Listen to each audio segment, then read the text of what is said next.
Hey everybody, welcome back to the Build Show Network. Steve Basic Architect. I'm on site today down at one of my buddies, Jake Bruton's projects that I'm working with.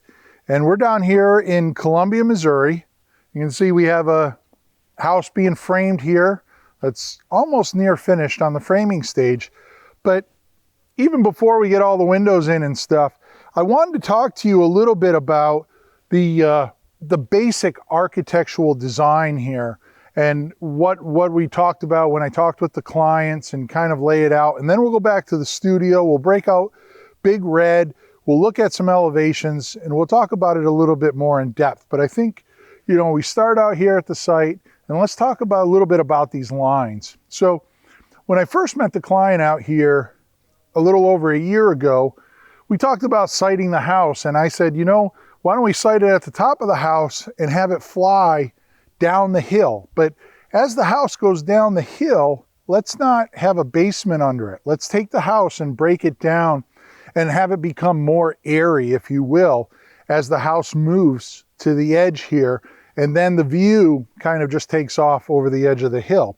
So if you notice, to start that look out, we start with the two-story structure over there. So we have some utility spaces in the kids' bedrooms and bathroom on the second floor, but that two-story mass sits on the basement. And so the basement comprises of maybe about 35–40% of the overall floor area of the first floor. But the important thing there is, by having that two-story space, it kind of balances the weight. So as you can see, there's absolutely no symmetry in this elevation, which is usually a really simple way to have the mind resolve an architectural elevation. But in this case, this one's all about balance. So we get that two-story structure, it provides that heavy weight, and then that allows us to stretch the house out, but give it that balance.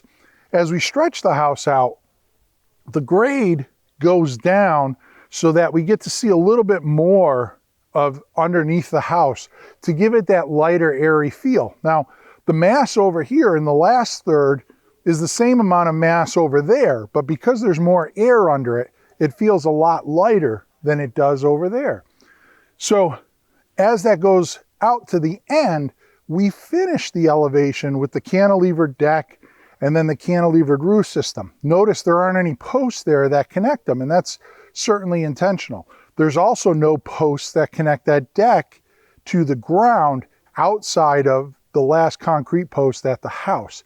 And again, that's to capture that kind of airy feel of both the deck and the roof. So we have those two structures kind of finishing, and the house stopping short 10 feet of that line, letting the deck, or basically the floor, continue and let that roof continue with nothing in the middle to again give that airy feel.